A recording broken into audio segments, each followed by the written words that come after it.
your teammate. Okay. So the first competition is between Nanking University and Tsinghua University.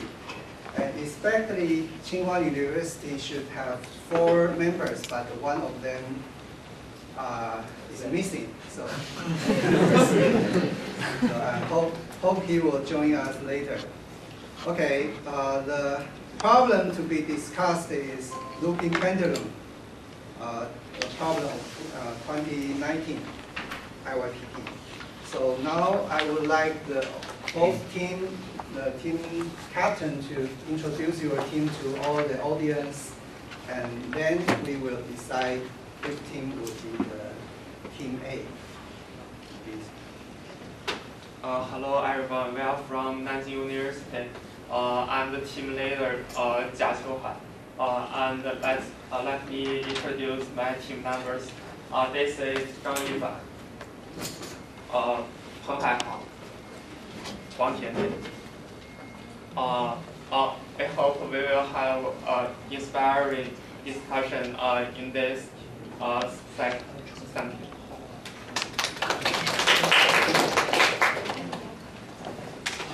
Good morning, everyone. We are Team NTHUphys from National Tsinghua University, and I'm the team leader Lai Xingyi. And here we have Tang Renhui, and here we have Wu Yingqi. And we welcome you guys to come so far away to join us, and we hope you have a great time. Okay, so both captains please come up. And okay, sorry. Before that, I need to introduce all the jurors. Starting from first one, Professor Yu Hua from Nankai University. Professor Chen Yulin from Taiwan Normal University. And I'm Xu Yongyuan from Taiwan Normal University. I will be the chairman of this competition. Okay, I would like both captain come up, and then we discuss about who would be the team A. Okay, 用这个，OK， 谁要人头，谁要，要字还是你可以先选好人头。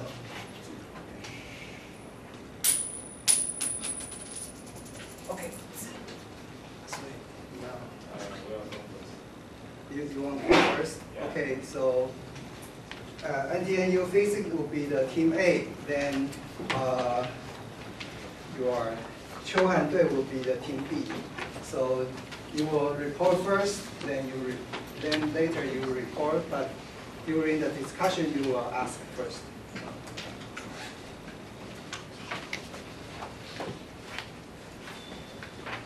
So I think we do not have any preparation time, so please start whenever you are ready.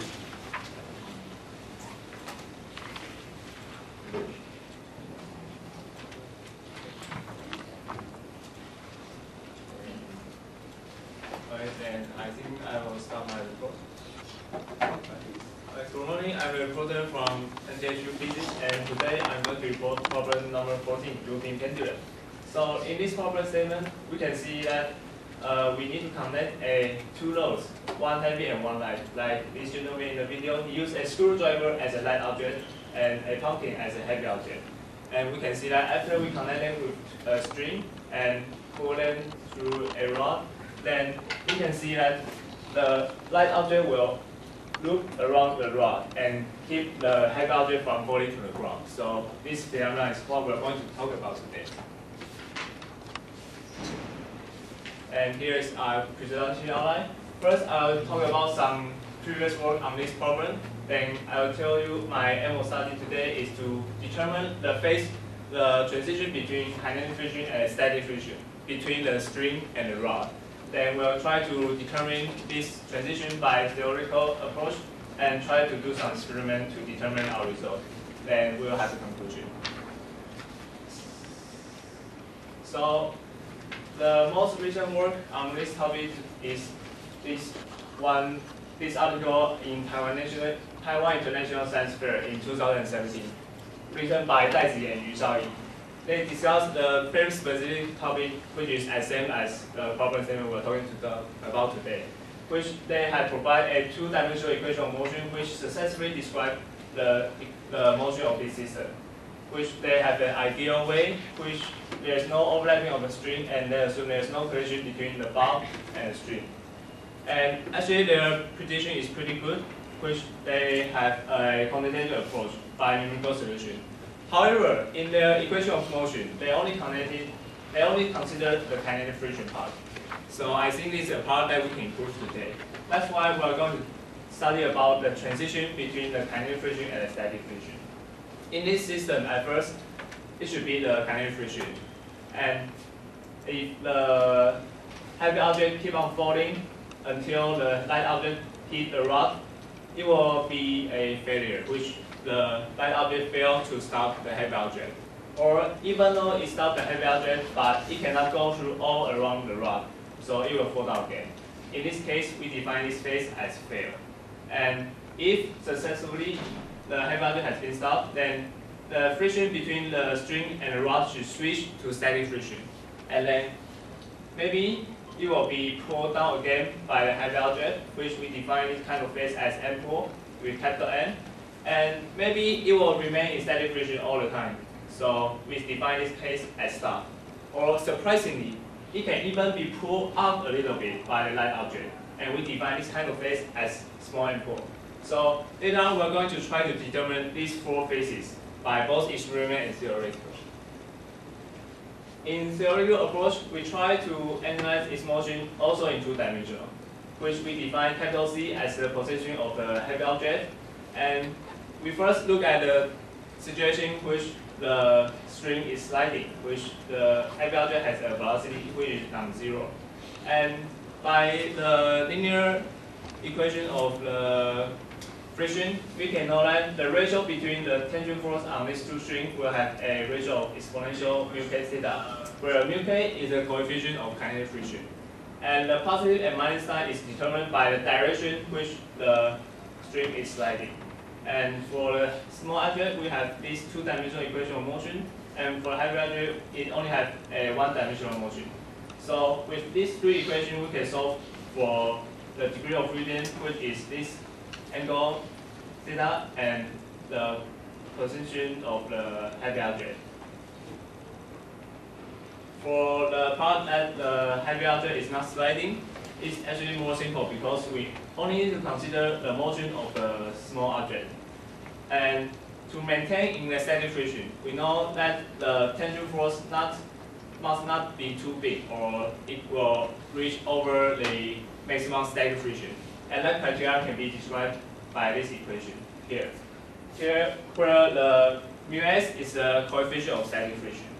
And later on, we are going to normalize our equation with the total length of the string, capital L, as the natural length scale of this system, which we have n star as the mass ratio of two objects.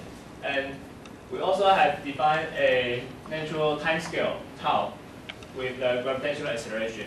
And in the next page, we are going to use this dot to represent the first derivative of z in respect of tau. So this is the two equations of motion that we get at the end, where here we can see that there is a term which looks like a centrifugal force. And here, for the acceleration of the heavy object, it is explicitly related with the mass ratio, which makes sense. And the exponential term represents the effect of the friction. And for the criteria for this system to remain in static friction, it actually needs to be described by this equation. And then we can solve this equation of motion numerically with computer simulation to try to determine the phases we mentioned before. And here is our result. In this graph, we fix the terminus of the coefficients and the mass ratio and the radius of the rod. What we change is the initial distance from the small object to the rod and the initial angle phi, which is in respect to the vertical line. And we start the whole system at rest. So in this chart, we can first see that if initially the distance from the light object and the rod is too small, then it is impossible for the light object to stop the heavy object, which all this part is fail. And if the length initially is long enough, then the faces are mostly affected by the initial angle phi, which this part we are going to investigate by experiment later. And we can see that as we increase the initial angle, it will start by the capital M pole, stop at small m pole. And now we are going to try to use experiment to determine the coefficient of frictions. And what we do is that we let the system to be initially like this and measure the velocity of the heavy object from falling down. And this slope here in a VT graph will be the acceleration. And by using this equation, we can get the kinetic friction, which is about 0.26. For a similar method, we can get a static friction, and by the resolution of our experiment, it should be in this range, and we will just take its value as the average. And later we will try to determine the phases in different initial conditions, which we draw some black dots to measure the initial distance from the small object to the rod L, and we use an angle meter to measure the initial angle phi. And we initially fix the whole system with a friction string tying the frame here and the small object, and we start the motion by cutting the friction line. And later on, we'll use a high-speed camera to investigate clearly what happens, and here are the results. In this graph, we can see that at the bottom part, like we predict by theoretical approach, there will be some failure, which we use black line to represent the experiment that we did. And for the bottom part, the small object will keep on moving until it hits the rod, and it will not stop the heavy object. And if the initial angle is bigger, it will go to a red part, which is pulled by bigger M.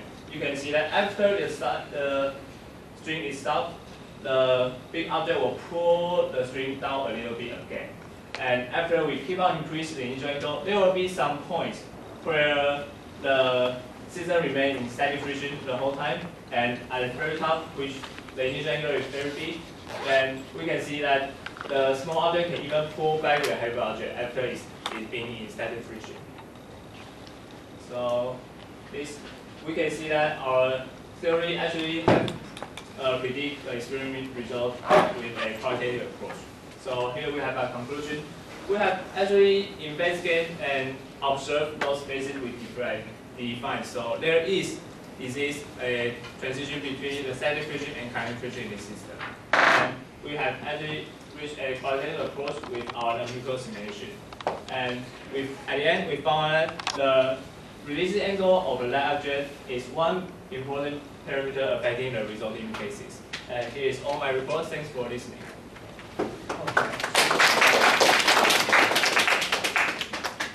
Next, we would like Team B to start your report for 10 minutes.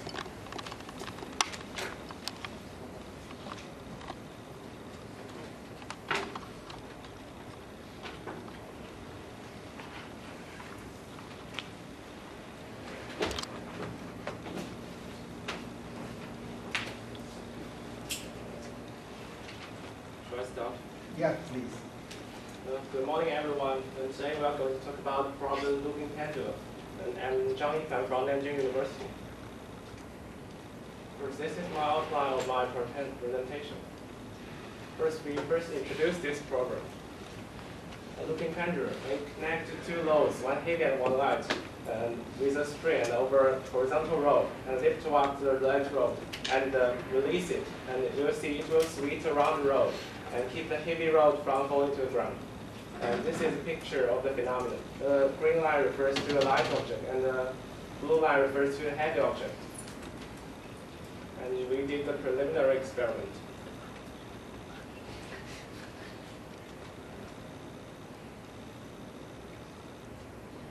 And we look at the load closely, we can see this. Please pay attention to the stop of the rope. And through the preliminary experiment, we can discover that the essence of the phenomenon, the increasing centrifugal force of light object, can gradually balance the gravity difference of two objects. And we can see when the rope stops, it divided the procedure into two stages. The first stage, the heavy objects force and accelerates the light objects. The second stage, the heavy object stops and the light object continues sweeping around the road because of inertia. Then we do a theoretical analysis. First, we want to talk about the Kaplan equation. For light flexible line, we can use Kaplan equation to describe the effect of friction between hot force and load force. As is shown in the right picture, we write the parameters of Kaplan, and we can get the equation below, an equation between T load and T hot. Then we conduct the connected equations. And to analyze the motion of the light object, we decompose the absolute motion of the light object as V along the rope and U perpendicular to the rope. And we take the tangent point between the rope and the rod as the origin of rotating coordinates x or y, and is shown in the right figure x or y coordinates. We write Newton's second law equation in this rotating coordinates. And we simplify it to get the equation of derivative B. And we combine it with the kinetic equation on the other side with the heavy object side. And we eliminate the tension on the rope and the Tm. And we can eliminate it with Kaplan equation. Then we get the differential system of the whole procedure. We implement some initial conditions to close this system. Here we need 4 initial conditions. And this differential system has a hidden requirement that V is greater than 0. And during the first stage, and we can into the second stage of motion. But there are conditions to come into this stage.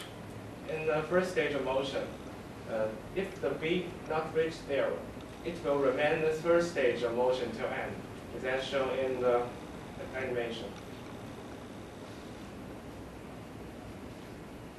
But when it reaches V equals 0, it can turn to the second stage of motion.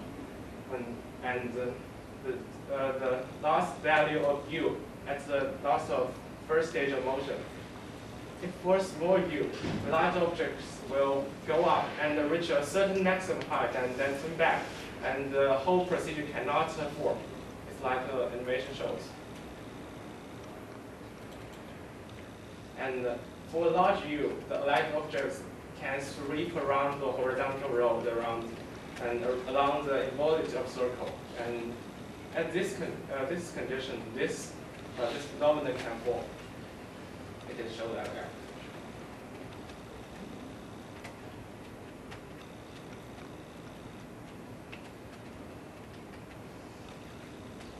And the differential system can be solved numerically.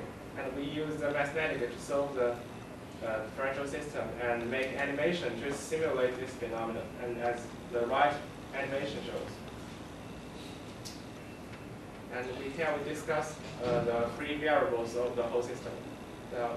We find that there are 4 free variables, and below the mass ratio T equals m up plus divided by m. And the initial angle between the rope and the vertical direction, theta O. And the initial length of the rope on the right side of it is left L, it's a small case there, LO. And the radius of the horizontal rope R, and the frictional coefficient mu. Here we did the experimental procedure. Here are one outline. First, we measure some parameters.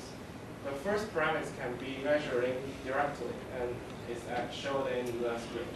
And the mu, the friction coefficient, need to be measured indirectly. We use acceleration method. As right shows, we track the motion of the disk and make the VT graph to compute the acceleration and then compute the friction coefficient. Here are my experiment device. And the left picture shows the loads and rho values. And the right picture is what I got in the high-speed camera. Here we discuss the variable influence of the whole system. We mainly discuss the first three variables that they are important to this system. And in previous theory, we can predict the motion of looping pendulum in the first stage. As the whole motion is very complicated, here we only focus on the falling height of the heavy object and the lasting time of the first stage of motion. And why we discuss this is they are critical to this whole phenomenon. First, we investigate the mass ratio influence. We set the initial rope length LO equals 0.6 meters, and we can discover negative correlation between the mass ratio and the time lost of the first stage.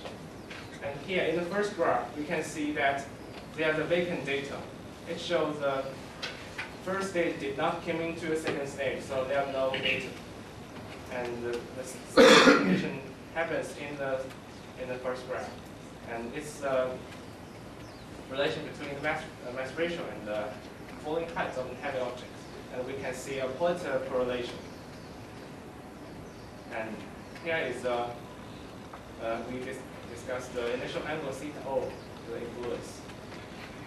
And we can find a negative correlation between initial angle and time, and positive correlation between the initial angle theta O and height, falling height. And the same way, we can use this method to discuss the initial rope length L and its influence, and we can discuss we can find a positive correlation and positive correlation between the time and height, and we can summarize this experiment to this graph and positive and negative correlations are shown on the picture, and we also find they all have lower bound. It means that when the value of these parameters are lower than one value, it cannot form this phenomenon. And also we can see on previous pictures that the theoretical curve is fit perfectly with the experimental one. And it shows that our theoretical model is perfectly fits the phenomenon. And here we do some conclusions. And we can describe this phenomenon with a simple kinetic differential system. And we find in the experiment that there are variable limits to form this phenomenon. And in the experiment, we compare the experiment with our theoretical results. And we can determine the effect of some variables, and as shown in the previous graphs in the phenomenon. And here are my reference material. Thanks for listening. Following a 2 minutes preparation for later on short question asking. So after 2 minutes preparation, Team B will start to ask a short question to the A, then A asks back to B. So please start the clock.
Okay, I think the preparation time is up, so please, Chouhan Dui, ask short questions to NTHUphys. Okay. I want to ask Will, there isn't any frictions, or there is very small derivatives, and will the heavy load stops? Excuse me. If there isn't any frictions, will the heavy load stops? Or if there is no friction at all, then I think it's impossible to stop the heavy object. Unless you throw a small object in a very fast initial velocity, then the centrifugal force will be big enough to pull back. But it will not stop, it will fall down again.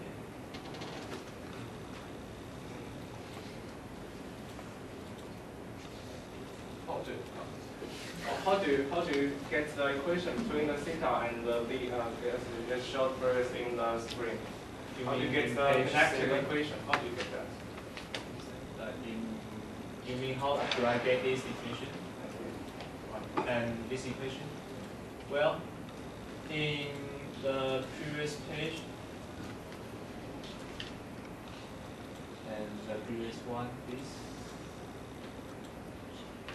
Page 5.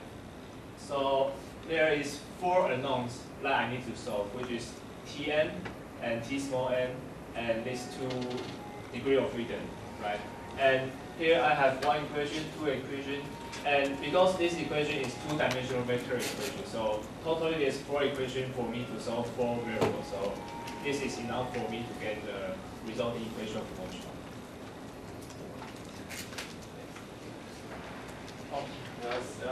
I noticed that you have drawn the phase diagrams in the experiment. How do you get that phase diagram? Maybe we go to page 10. How do you get that correct? So here I can control the initial condition of my experiment, right? Do you agree? Please answer in very short sentence, 1 or 2. I can use high-speed camera to measure the phase in my experiment. How do you get that theoretically? Sorry, no further question. You can ask after, during the discussion. Okay, now team A asked team B for a short question. 2 minutes. In your simulation, after the heavy object has stopped falling, you assume that it will just stay there and it will not move again. Okay. And may I ask you how many times do you repeat your experiment? 3 each time. 3 for each time. Each value point. And like the graph you show in page 26. Yeah. May you turn to page 26? So in the graph, the point you show here is the average of your 3-time experiment. I took the least influenced by the outside conditions one. So the point you show here is the data of 1 experiment. Okay. And this graph, the points are there. Actually, only 3 points for the orange line, right? Yeah. Okay. And the yellow one is the theoretical line, and the orange is the experimental one. Yeah. Okay. And why do you choose? Can you tell me how do you choose the data you want to show us in the 3 experiments you did? In the procedure of experiment, you will see the object may hit the rope. Yes. And I choose one that's the least influenced by the rope. Yes. Pass the rope and did not hit it. Yes. Perfect. Yeah. Okay. So you just choose the one that didn't hit the rope. Okay, I understand. And may I ask you where is the final equation of motion that you get from theoretical approach? That's one. So this is your final equation Final equation was was about the first stage. the velocity of the the happy object. The U is as shown in the right picture. U is the velocity of the object. Yes. And so this one is the final equation. The whole system. The whole thing is the final equation. Yes. So, I think my time's up. Sorry, I didn't notice. Sorry. Okay, following up is the preparation time for discussion. So after 2 minutes, we have 8 minutes discussion.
Okay, the preparation time is up, so please, 2 teams come up to the stage and starting the discussion between 2 teams.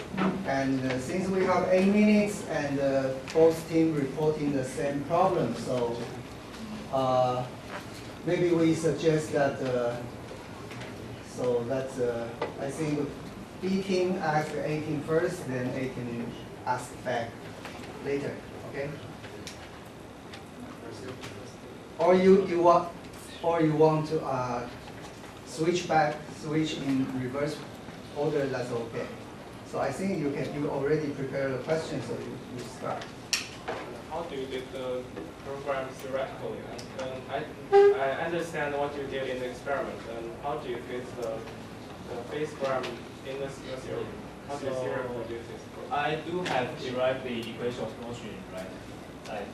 I shown in page 7. Can you please turn to page 7? Like these 2 equations of motion is just like yours, and so I can also do the thing that you did in like the animation part, the numerical simulation. So in my numerical simulation, I can see whether the happy object has stopped, like yours, right? So that's how I can determine the phase of failure. If I see in my simulation the happy object keep on falling, that is the phase of fail. And in my simulation, I also consider the transition between the static friction and the kinetic friction, and using this equation. So if the happy object has stopped falling, which in the simulation will be the velocity changing signs. Initially, the velocity is pointing downward. And if I found that it starts to turn upward, then I will say that, oh, so there should be a phase which the happy object has stopped. You do that yourself, or you program that the computer do? Of course, use Computer, yes. And so the program will determine that. So when the happy object has stopped falling, the program will check this relationship. If this relationship is not violated, it means that the friction is smaller than the maximum static friction. So it can stay in the static friction. And later on, I can still do the equation. I can still predict its motion by these two equations, which this equation can actually apply to both conditions, whether the heavy object is falling or not. And for this one is the acceleration of the heavy object. So when the heavy object is not falling, I will just simply set the z dot and z dot to 0. So I can keep on running the simulation about the light object's motion and keep on checking this relationship. If this relationship is violated, it means the friction is bigger than the maximum static friction. Then the heavy object will start moving again. So I can determine whether it starts moving outward or downward and get the rest of the cases. And I want to ask, in your experiment, I noticed that some of your experiment data did not fit very well with your theory. Yes. How can you explain that? Like in page 11, I think, is where I show my experiment data. And can you switch to page 11, please? So I will say that my theoretical and experimental result only fit qualitatively because you can see that some point doesn't fit. Well. You can see that we all know that the light object need to be passed through the string without collision, so to make this whole thing work. So we know that the light object initially must have a velocity a little p to the right or to the left, so it can avoid the collision between the strings. So initially, so we know that this system is actually moving in a three-dimensional motion, and we describe it in two-dimensional. And in experiment, it must be three-dimensional. So I think it's reasonable that there are some point that isn't that they doesn't match. How do you prove that in your theory?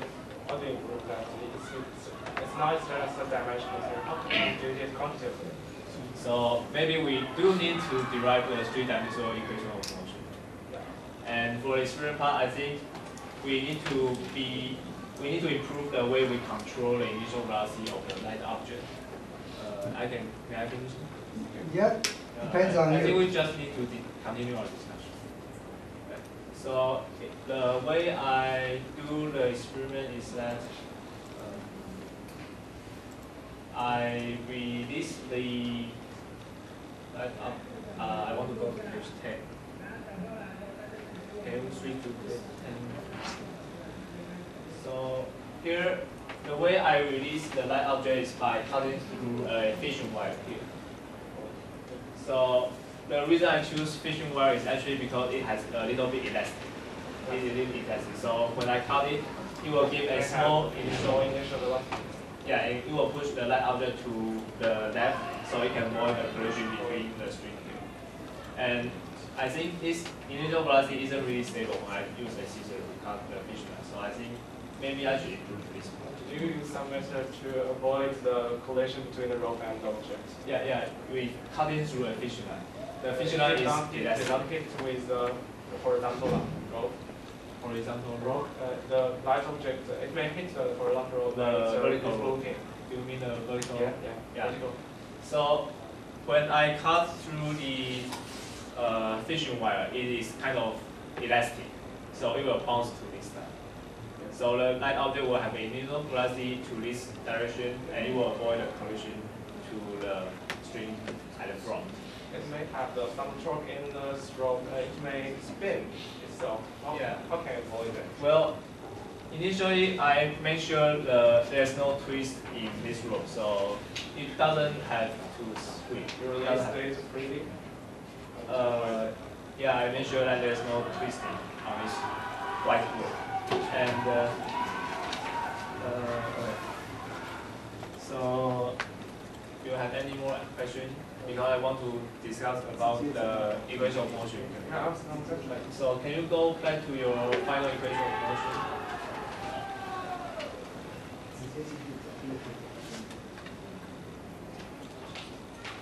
And we also go to our equation of motion at page 7, I think. This one. So I think we should page 7. So I think we just need to check if our equation looks the same, and we can know if we agree or disagree. So do you think we can try to derive your equation into only 2? Because I think there shouldn't be first two is yes. can be reduced into the last 2 equations. It can be reduced into 2 equations. Yes. So why don't we try to do this after the method? It's easier to get in the computer program, so I write it in on this. Alright, so let me see. The degree of freedom you choose are this data It's and horizontal one. so Or here. vertical one. And the velocity of the light object. Is perpendicular to the road. Yeah, so actually these 2 are the same degree of freedom. You don't need 2 equations to Yeah. This can be reduced the first. Yeah, and the L and the V. This one is actually they have V, geometric right? visualization. I mean, the V here is the velocity of the heavy object, so it's actually PL dt. Right? Or I misunderstand the meaning of. Yeah. Wait, the L is the distance between here and here. Yeah. So it is not capital L. Okay, I think you need more than 2 minutes to finish everything. And our time is almost up. So we have following is we have the preparation for 3 minutes so that both teams can have conclusion remark after that. So please start.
Okay, the preparation time is up, so we would like the Qiuhan Dui to start your concluding remark first. They go first. Yeah, please. During discussion, we discussed some problems and our analysis. And the first program is face program. I know the face program can some. I don't know the face program, how they draw the face program, and they tell me that it's the simulation that is the space programs. And the second problem is about the experiment data. It did not fit well with the theoretical prediction. That it is because that the dimensional analysis, it's the series dimensional analysis that, and then we come into the experiment. We talked about the experimental improvement, and we consensus that they need to make our analysis more precisely, and we can make our experiment improve our experiment during the procedure, and we can avoid the collision between the rope and objects, and we can release when we can avoid the initial velocity of the object, of the initial velocity of the light object when released. And that's all about our discussion previously. Okay, thank you. Following up is the NTHUphys to start your concluding remarks. Okay, Please. so in our report, because we know the equation, the motion of this system has already been described pretty well by the previous work done in 2017. So the aim of our study here is to try to see that there are some phase transition between the kinetic friction and static friction. And we have proved that both theoretically and experimentally that it is actually possible for a heavy object to start moving again after it stops, which there are two other ways which it may move down again or move up again. So this is our contribution to this problem. And we do think that our simulation have agreed our experiment qualitatively, because the layering of the tendency actually matches, which the increasing of the initial angle does show the phase transition from the M4 to stop to small M4. So I think that our simulation can predict the experiment result, at least qualitatively. And we will try to work on harder to let them reach quantitative approach by maybe writing down the three-dimensional equation of motion or improve our experimental setup. And I think that's what we need to say about. Thank you. Okay, thank you. I would like two speakers to be ready for answer question from the jury. So any questions? Oh, yeah, please. So if you want to demonstrate this phenomenon for little kids, Yes. so both teams, you explain that what is the most important factor for this phenomenon. As you want to explain for in a simple way for them, and try to teach them. It's a very interesting process. So what's the most important factor? I would say the initial angle, because if at first this angle is 0, then it will be just regular phenomenon, which the heavy object will just fall down. So I think what makes this system special is because there is an initial angle, and the bigger it is, the stronger the small object can pull back to the heavy object. Thank you. The initial angle is very important. As shown in the graphs, the initial angle is very important. That you can teach a child that if you drag a light object, drag it higher and you release it and make it move faster, and it can drag the heavy object. It is easy explained to the child, I think. So also initial angle. Thank you. Okay, I have two questions, one for each. First, to Team A. In your parameters, you especially in your phase diagram, the horizontal axis is a lowercase l over capital case L. Yes. So which means that the remaining length hanging the heavy object seems to behave some way that affects the phase diagram. So what's its effect? Actually, I think the remaining length doesn't affect. Although in our experiment we fix the total length, but that's a way to compare different initial length, small l. So we may control the remaining length and use it as a length scale again, but I think that is not one.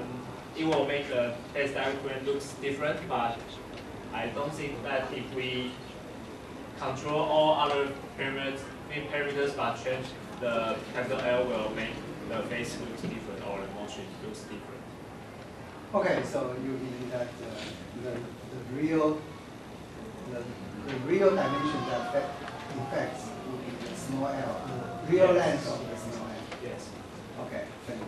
So my question to Team B is that in your simulation you have a very interesting animation that the light object will swing first to the right, then go back to the left, then go over the highest point. So did you really observe that kind of motion in the experiment? Yeah, we observed in our experimental data about when the mass ratio is 4 and the initial angle is 45 degrees and the initial length is 0.6 meters, you can observe that it's our stimulation data. And we did it in the experiment and we observed the same phenomenon. But, okay, I have one I feel that's very strange because after you release, the wire, the string is hanged by the rod and swing go to the right but never go around. But then go back to the left, then go up to the utmost point. No upwards. No? No, it just swing back and swing around and drop down. But I saw in your animation seems there is one point, Oh, this one. one motion about what I described. This one. Yeah. This one. It swims back and because of the heavy object is very heavy, it drags it to up and it can swing around. It can have it will just fly away the light object. It's not trapped around the road. Okay. Just fly back. Okay, I think that's just some defect about your simulation because after it swing over the topmost point, the string will never touch the rod. Then the constraint will be different. Yeah. Okay. No further question. Thank you. So I would like to ask you to remember the sign. Yeah. So now we have it's the time for the scoring. So we start from the Team A, NTHUphys. The points goes to, start from mine. 8, 8, and 8. And the points for the Team 邱and 队 is. 刚才是 Now it's for you. It's 6, 8, and 7. So, do you have any comments?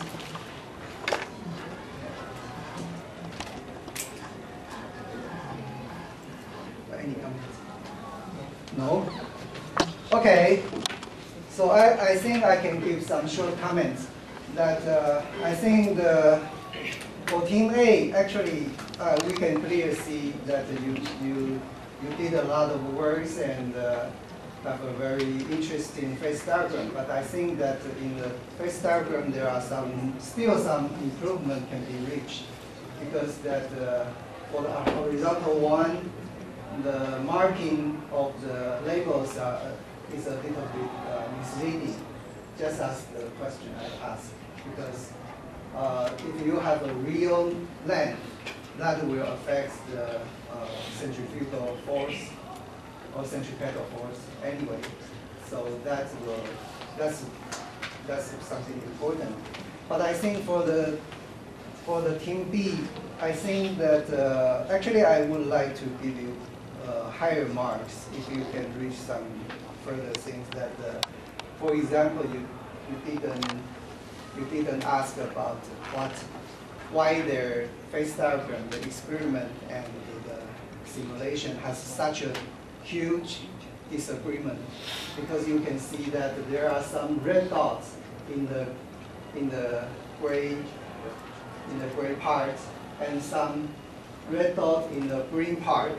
I think that's a very good point you can raise. If you can ask about that, means that you notice about this.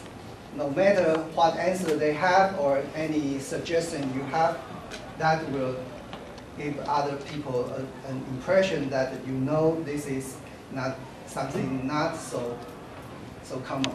Okay? Sorry, we have asked this question. No, I think that you can try to emphasize.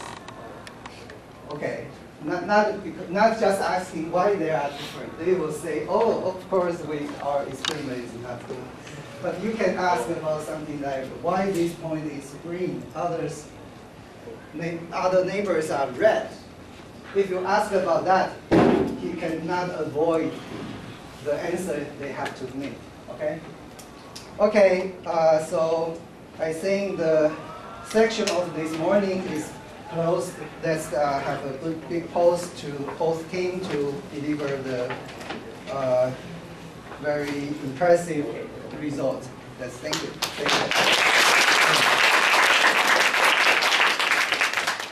Okay, let me switch back to 中文。那我们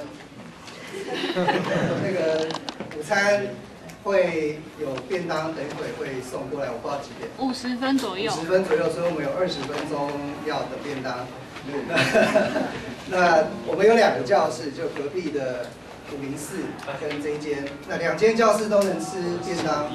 那吃完之后，我们会准备一个袋子在旁边，就是应该是在隔壁那一间，就是让大家把没有吃完的厨余倒进去。